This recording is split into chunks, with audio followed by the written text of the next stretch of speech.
एक ऐसा अंतर्राष्ट्रीय ख्याति प्राप्त मानव जो गुरु प्रेरणा से पिछले 20 वर्षों से वानप्रस्थ जीवन जीते हुए 24 घंटे मानवता की सेवा में संलग्न है।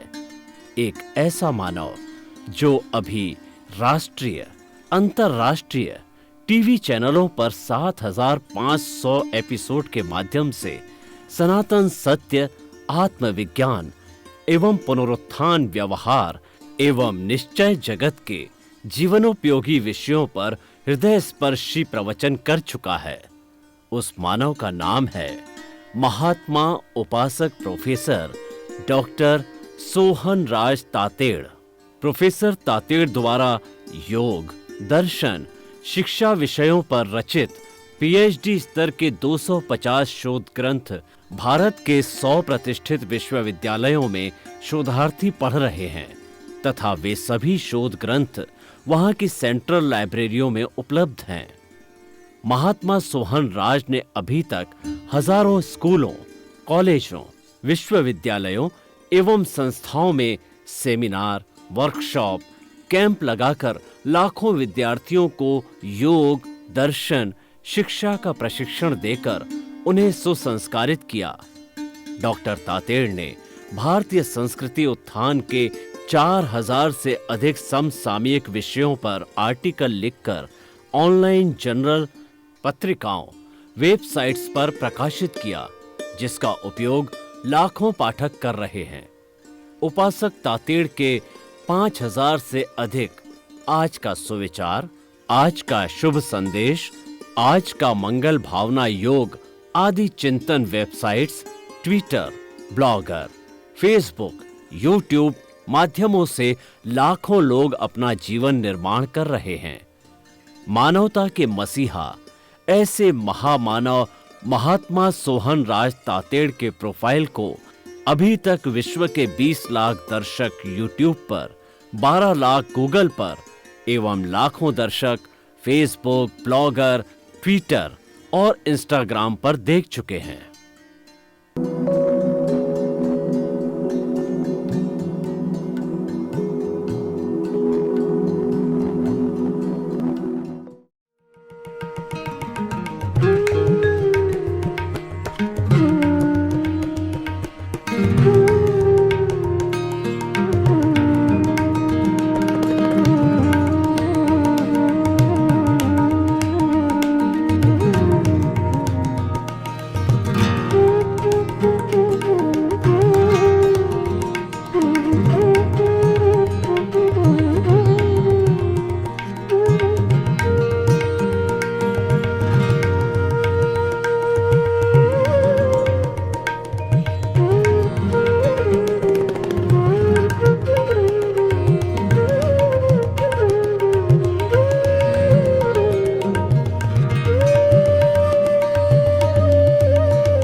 सुनिए, देखिए, समझिए सनातन सत्य।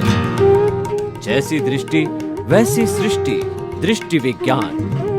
कुदरत, कुदरती रचना एवं कुदरत के कानून से शाश्वत सुख की प्राप्ति।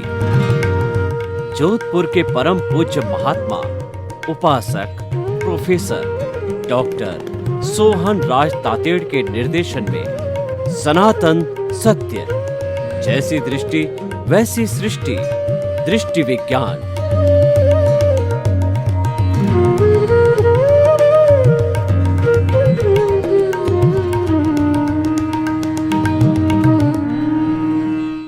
भाई और बहनों, मातृशक्ति को नमन। स्टूडियो में आपका हार्दिक स्वागत है, अभिनंदन है, सत्कार है। आत्मविज्ञान, साइंस ऑफ द सोल कार्यक्रम के अंतर्गत हम आपको सही दृष्टि, सही सोच, आपको आपकी जो जितनी भी नकारात्मक सोच है, जितनी भी रॉन्ग बिलीफ है, जो आपकी दृष्टि बदल गई है, आप गलत दिशा में चिंतन कर रहे हैं, आप गलत सोच रहे हैं, उसको हम करेक्शन देते हैं, उसको हम सकारात्मक बनाते हैं, आपकी दृष्टि को पारमार्थिक बनाते हैं, रियल बनाते हैं। What is ultimate truth? अंतिम सच्चाई हम आपको देते हैं, सनातन सत्य देते हैं। क्यों देते हैं? ताकि कि आपको शाश्वत सुख की प्राप्ति हो। यही हमारा उद्देश्य है। ये सारा कार्य हम अलग अलग सपोर्टिंग एपिसोड्स के माध्यम से करते हैं। तो आज का हमारा बहुत ही सुंदर विषय है कि पारमार्थिक दृष्टि। भाई और बहनों, आत्मविज्ञान कार्यक्रम दृष्टि विज्ञान है। कैसी दृष्टि? पारमार्थिक दृष्टि का विज्ञान है ये। दृष्टि जैसी दृष्टि वैसी सृष्टि। नजर बदलो नजरिया बदलेगा, और दशा बदलो दिशा बदलो दशा बदलेगी। हमें परिवर्तन करना, हमें कुछ नहीं करना है, हमारी रॉन्ग डायरेक्शन को सही करना है। हम यहां से दिल्ली जाना चाहते हैं, लेकिन भूलवश, प्रमादवश, अज्ञानवश हम बॉम्बे जाने वाली ट्रेन के अंदर बैठ गए, तो वह ट्रेन हमें बॉम्बे ले जाएगी। लेकिन कोई भला आदमी आया और उसने कहा कि आप गलत ट्रेन में बैठ गए हो। हम तुरंत नीचे उठ गए और उतर गए, और उतर करके और जो समय बाकी था तो दिल्ली जाने वाली जो ट्रेन है मंडोर एक्सप्रेस में बैठे, और हम समय पर दिल्ली पहुंच जाएंगे। हमने करेक्शन दिया। हम पहले अज्ञान में थे, हमको कोई भी भला आदमी मिला, उसके करेक्शन से ज्ञान मिला, और ज्ञान की प्राप्ति से जो है हम अपने गंतव्य पर पहुंचे। यह तो एक व्यवहार जगत का उदाहरण था, लेकिन मैं आपको जिस जो पारलौकिक जगत की आज बात करना चाह रहा हूं, वो है हमारी पारमार्थिक दृष्टि। पारमार्थिक का अर्थ होता है अल्टीमेट, परम अर्थ से जुड़ी हुई, जो सबसे लास्ट अर्थ है जीवन का, उससे जुड़ी हुई दृष्टि, उससे जुड़ा हुआ विज्ञान, उससे जुड़ी हुई हमारा चिंतन है, वह पारमार्थिक दृष्टि है। वह पारमार्थिक दृष्टि क्या है? वो पारमार्थिक दृष्टि है, मैं शुद्ध आत्मा हूं। मेरा जो मूल स्वरूप है वो मुक्ति में रहने वाला, मुक्ति जाने वाला, मोक्ष का स्वरूप है, शुद्ध आत्मा का है। वह शुद्ध आत्मा कैसा है?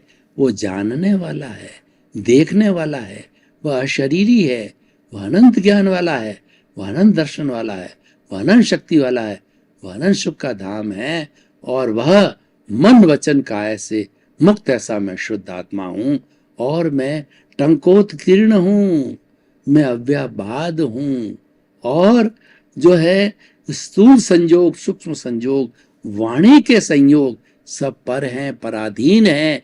ये पर पदार्थ है, स्व पदार्थ मेरी शुद्ध आत्मा है।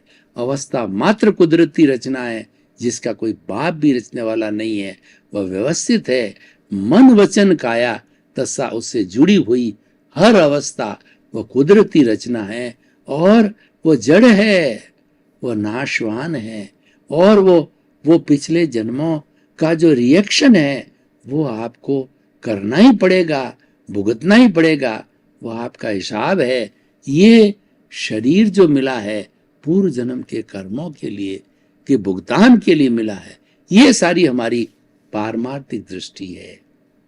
यानी जितना जितना हम स्वभाव में रमण करते हैं, जितना जितना हम आत्मा के गुणों की भजना करते हैं, आत्मा के गुण अनंत है। वह तो अनंत ज्ञान वाला है, उसके पास में ज्ञान की कोई कमी नहीं, एंडलेस नॉलेज है उसके अंदर, और अनंत जो है दर्शन यानी श्रद्धा वाला है, यही भगवान बनने वाला है, और ये सब में विराजमान है। अल्टीमेट ट्रुथ क्या है? पारमार्थिक दृष्टि क्या है कि 84 लाख जीवायुनि प्राणियों के भीतर विराजमान शुद्ध आत्मा भगवान को निर्दोष दृष्टि से दर्शन कर उसको नमन करता हूं। क्या नमन करता हूं? चूहा हो, ये व्यवहार में कोई न समझे। पारमार्थिक दृष्टि को समझना बहुत मुश्किल है कि चूहा हो, बिल्ली हो, गाय हो, भैंस हो, कीड़ा हो, मकोड़ा हो, राम हो, कृष्ण हो, महावीर हो, 24 तीर्थंकर हो, आप हो, मैं हो, सब में वही शुद्ध आत्मा विराजमान है। जो आप में है, मेरे में है और चूहे में कोई फर्क नहीं है। ये जो हमको फर्क दिखाई दे रहा है, एक तो चूहा है, बिल्ली है, और एक तीर्थंकर है, और एक मैं हूं, आपका शरीर है, इन सब का कारण है कि उसके अलग अलग कॉजेज के कारण उसके अलग अलग कर्मों का बंधन हुआ है, और उसके कर्मों के बंधन के भुगतान के लिए उसको अलग अलग जैसा उसने भाव डाले हैं, कॉज डाले हैं, जैसी उसने ओपिनियन की है, जिससे जैसा उसने अभिप्राय दिया है, जैसे उसने कॉजेज डाले हैं, भाव किए हैं, उस भाव सत्ता के अनुरूप ही उसके जो है ये कर्मों का उदय और प्रारब्ध चलता रहता है, उसके लिए शरीर प्राप्त हुआ है। तो दो दृष्टियां हो गई। एक हमारे पास में होगी पारमार्थिक दृष्टि, जो आज हमारा विषय है, वो विशुद्ध दृष्टि है, लेकिन वो विशुद्धता की अवस्था बिना शरीर के नहीं रह सकती, उसको मात्र अनुभव किया जा सकता है। आप मुझे कहो कि अपनी आत्मा को हथेली पर दिखाओ, मैं नहीं दिखा सकता, लेकिन जैसे एक तिल में से तेल निकलता है, जैसे एक अग्नि, एक लकड़ी को जलाया जाए तो उसमें से अग्नि निकलती है, उसी तरीके से ये उसके भीतर समाहित है। हमारे भीतर के अंदर तिल और तेल की तरह, लकड़ी और आग की तरह जो है, यह आत्मा हमारे भीतर में विराजमान है, वही हमें बुला रही है, उसी के अनुभव से सब काम हो रहा है, उसकी प्रेजेंस से, उसकी हाजिरी से हम समस्त किए गए कर्मों का भुगतान कर रहे हैं। अगर वह हाजिर नहीं है तो राम नाम सत्य है, उसकी उपस्थिति ये पारमार्थिक दृष्टि है। मूल क्या है कि हमारे पास दो तरह के जगत है, एक तो भीतर का जगत है, एक बाहर का जगत है। बाहर का जगत है हमारा व्यवहार जगत है, वो हमारे इन 5 इंद्रियों का जगत है, वो सुख दुख का जगत है। ये इंद्रियां, 5 इंद्रियां बाहर से इस जो ब्रह्मांड में से 23 तरह के विषय ग्रहण करके मन को देती है, मन बुद्धि को देता है, और आगे से आगे ये संसार हमारा चलता रहता है, भुगतान सब चलता रहता है, जो कि राग द्वेष से जुड़ा हुआ है। एक दृष्टिकोण ये है, लेकिन इस दृष्टिकोण में रहते रहते भी अगर हम विराग में रहें, समता की भावना में रहें और पारमार्थिक दृष्टि में रहें कि ये तो मेरा भुगतान है, मुझे इससे विचलित नहीं होना है, मुझे इससे प्रभावित नहीं होना है, मुझे इससे जुड़ना नहीं है, क्योंकि ये तो अपना काम कर रहा है, इसमें मैं स्वतंत्र हूं, मेरा पुरुषार्थ अलग है, मेरा पुरुषार्थ है स्वभाव में रमण करना है, ये तो विभाव है, विभाव को जन्म देता है। अगर हम राग द्वेष जो हमारे इस जीवन में चल रहा है, कैसे चल रहा है, हम जन्म लेते हैं, वही माता वही पिता, वैसे बेटे मिलते हैं, बेटियां मिलती है, धन मिलता है, दौलत मिलता है, पद मिलता है, प्रतिष्ठा मिलता है, धंधा मिलता है, और सारा 100 वर्ष का जीवन हम उसके अंदर बिताते रहते हैं। ये हमारा प्रारब्ध है, ये हमारा उदय भाव है, ये नाशवान है, ये हम पीछे से लेकर के आए हैं, ये जड़ है, इसमें आप स्वतंत्र है, इसकी आप क्यों चिंता करते हो? इसके रहते रहते प्रभावित न होना वही साधक है, और वही साधक अगर अप्रभावित रहता है तो आगे जाके भगवान बनता है। कैसे बनता है मैं आपको बताता हूं कि भगवान महावीर 24वें तीर्थंकर जब त्रिशला माँ की गर्भ में जन्मे थे, हर तीर्थंकर जन्म के समय 3 ज्ञान को साथ लेकर के आता है, मति ज्ञान, शुद्ध ज्ञान और अवधि ज्ञान के कई उदाहरण हैं कि जब वो हिलने डुलने लगे तब क्या है, उसको इनको अनुभूति, माँ प्रसन्न हुई और गाजे बाजे बजने लगे। उन्होंने देखा कि मेरे हिलने डुलने से माँ को कष्ट होगा, तो उन्होंने हिलना डुलना बंद किया, गाजे बाजे बंद हो गए। त्रिशला माँ ने सोचा कि मेरा गर्भ मर गया क्या, तो उन्होंने फिर अंदर प्रतिज्ञा की कि माता पिता जो मुझे जन्म दे रहे हैं उनका मेरे पे ऋण है, जब तक जिंदे रहेंगे मैं दीक्षा नहीं लूंगा। और जब उन्होंने दीक्षा ली 30 वर्ष की उम्र के अंदर, लंबी हिस्ट्री में नहीं जाना चाहता मैं, तो ये कल्पसूत्र का विषय है। तो जब उन्होंने दीक्षा ली, उनको दीक्षा लेते ही, तीर्थंकर को दीक्षा लेते ही मनोप्रयोग ज्ञान हो जाता है। जो ही उन्होंने दीक्षा ली, उन्होंने देखा कि मेरा आयुष्य जो है वह, यानी मेरा जो केवल ज्ञान की स्थिति है वो 12.5 वर्ष के अंदर होनी है, बहुत थोड़ा समय है, और उसके बाद में 42.5 वर्ष जो है मेरा कुल आयुष्य है, 30 वर्ष मैं सर्वज्ञ के रूप में रहूंगा, क्योंकि उन्होंने मन प्रय और अवधि ज्ञान से सब देख लिया। वो भगवान बनने वाले, वो तीर्थंकर बनने वाले थे। तो उन्होंने कहा कि 12.5 वर्ष के अंदर मूल बात अब पारमार्थिक दृष्टि की आती है कि मैं किस तरीके, उन्होंने देखा कि मेरे कर्म हैं और 23 जो तीर्थंकरों के कर्म की तुलना करें फिर भी मेरे भारी है, 12.5 वर्ष में क्या खपाऊं। वो पारमार्थिक दृष्टि में चले गए। उन्होंने अपना ध्यान हटा करके आत्म प्रकोष्ठों में लीन हो गए और उन्होंने कहा वो श्रेय वो श्रेय वो श्रेय, ये शरीर जो भुगतान के लिए महावीर को मिला, महावीर का जो मन वचन काया रूपी ये शरीर भुगतान के लिए मिला है, पूर्व कर्मों को काटने के लिए मिला है। तो उसको कोई भी तिर्यंच गति वाला, मनुष्य गति वाला, देव गति वाला, नारकी वाले जीव मनुष्य गति में नहीं आ सकते। तो इन 3 गतियों को इसको काटे पीटे तोड़े मरोड़े जलावे, मैं इसकी कोई भी सार संभाल नहीं करूंगा, वो श्रेय वो श्रेय। और आत्म प्रदेशों में चले गए। तो उन्होंने क्या किया कि कोई कील जो उनका भुगतान आया, कोई ग्वाले कील ठोक रहे हैं, या जो है चंडकोश या सांप डस रहा है, या संगम देवता एक रात्रि में 20 मारणांतिक कष्ट दे रहे हैं, एक भी कष्ट हम सहन नहीं कर सकते। वो तो भगवान का तीर्थंकर का संगीनता उन्होंने सहन किए, उनके ऊपर राग द्वेष नहीं किया, उनमें समता भाव रखा। उन्होंने पारमार्थिक दृष्टि रखी कि मैं तो शुद्ध आत्मा हूं और ये मेरे कर्म जो है मेरे ही अर्जन किए हुए हैं, इसीलिए किसी को दोषी नहीं मानना, किसी के प्रति कोई भी उन्होंने प्रतिक्रिया नहीं की, मेरा ही किया हुआ है, मेरा ही उदय में आ रहा है, ये जो सब लोग मुझे भुगतान करा रहे हैं ये तो मेरे हितैषी है, और मैं तो शुद्ध आत्मा हूं, शुद्ध प्रकोष्ठों में रहे और ज्ञाता दृष्टा भाव में रहे, देखते रहे, राग द्वेष मुक्त होकर के महावीर के मन वचन काया क्या करता है उसको देखते रहे 12.5 वर्ष तक तो देखते रहने से वो सारा राग द्वेष, वो सारा भुगतान जिसको देना था सबने दे दिया और वो हिसाब पूरा हो गया। और जिस दिन पूरा हो गया उनके कोई भी एक जो है वो कर्मों का नहीं रहा, बाकी एक आयुष्य कर्म बाकी रहा, वो भी जो है शरीर बाकी रहा तो साता रहती उनके, और आयुष्य तो पूर्ण करना ही होता है। वो 30 वर्ष का आयुष्य बाकी रहा तो उनके भुवन भास्कर का उदय हुआ, यानी उनको केवल ज्ञान प्राप्त हुआ, एब्सोल्यूट नॉलेज प्राप्त हुआ, 360 डिग्री पे वो चले गए, कोई करना शेष नहीं रहा। और जब भुवन भास्कर केवल ज्ञान रूपी उदय होता है तो वो भगवान उसी क्षण बन जाता है, और वो भगवान ऐसा होता है कि शरीर में रहते हुए भी किसी भी जड़ और चेतन की कोई भी अवस्था, भूत भविष्य वर्तमान की अवस्था उनसे छुपी नहीं रहती, क्योंकि वो जानते हैं उनको एब्सोल्यूट ट्रुथ मिल जाता है, उनको पारमार्थिक दृष्टि मिल जाती है।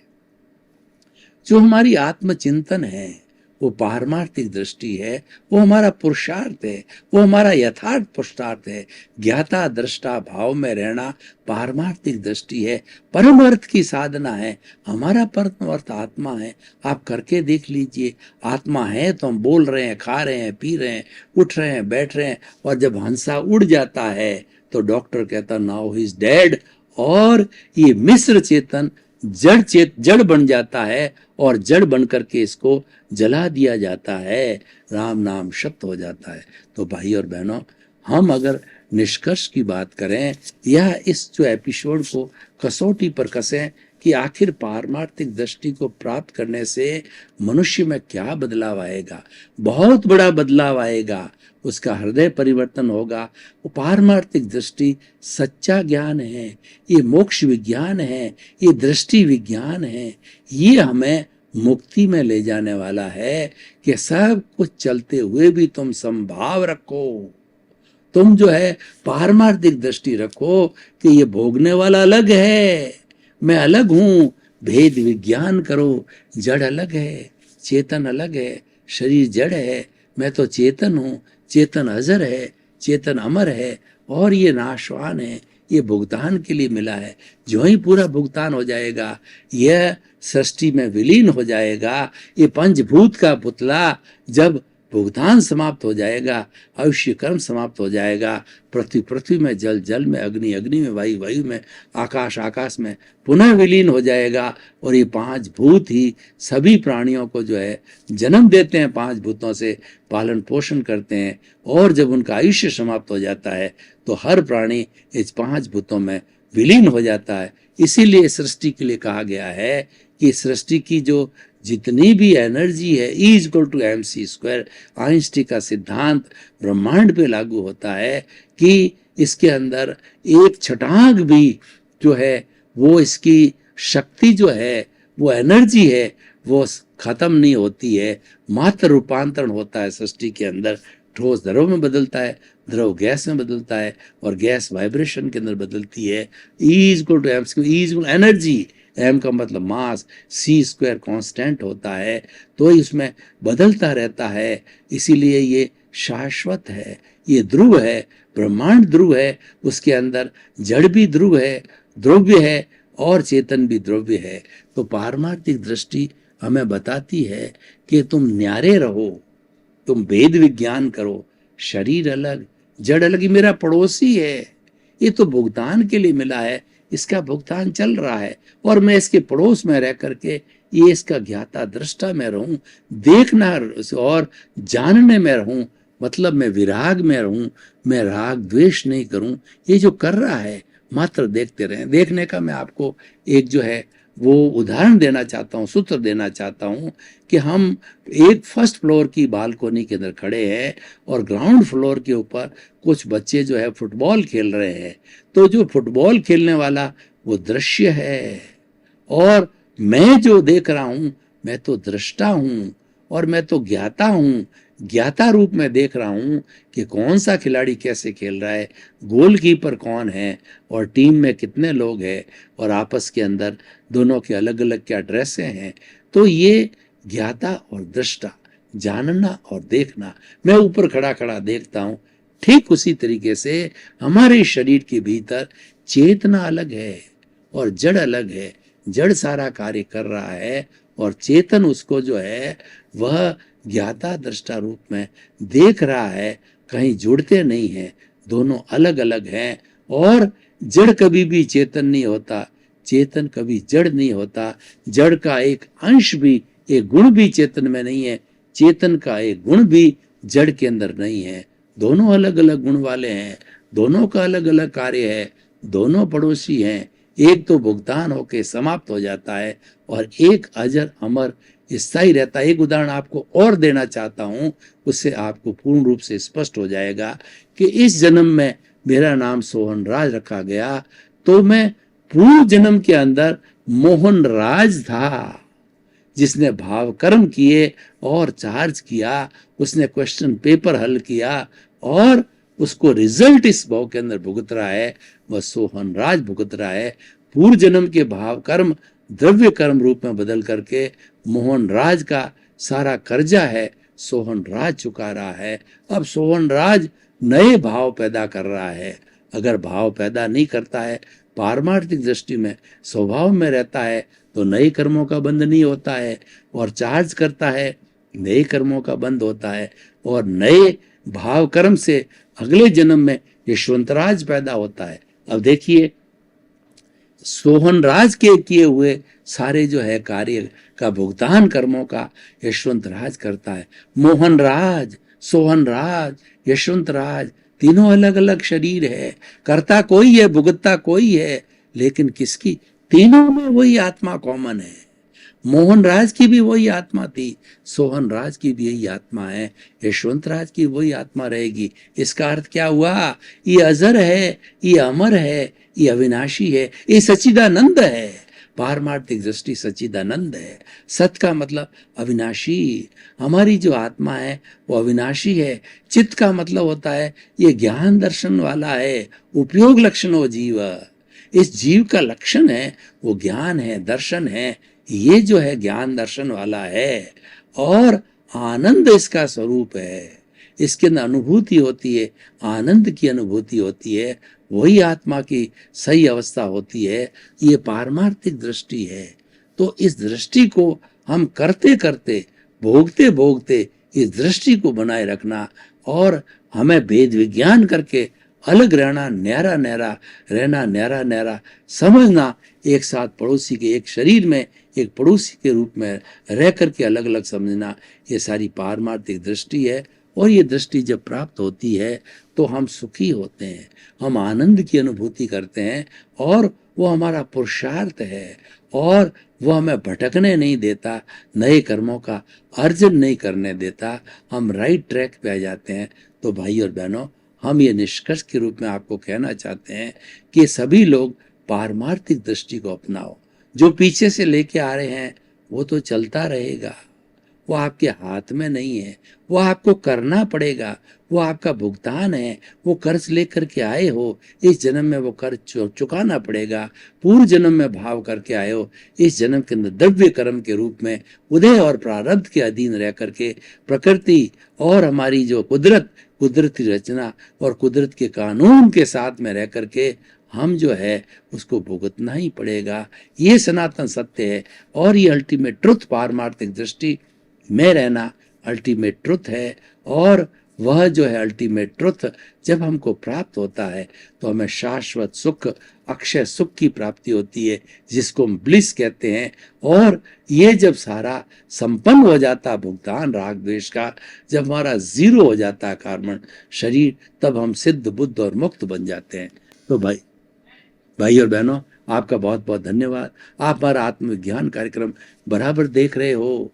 हमने इस आत्मविज्ञान कार्यक्रम का प्रारंभ इसीलिए किया है कि सुधरे व्यक्ति समाज व्यक्ति से राष्ट्र स्वयं सुधरेगा।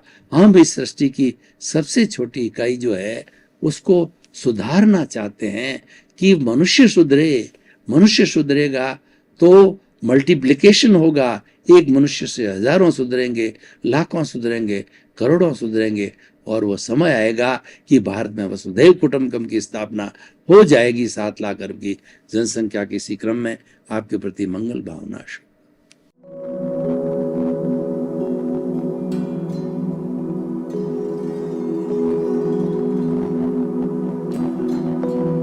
एक ऐसा अंतर्राष्ट्रीय ख्याति प्राप्त मानव जो गुरु प्रेरणा से पिछले 20 वर्षों से वानप्रस्थ जीवन जीते हुए 24 घंटे मानवता की सेवा में संलग्न है।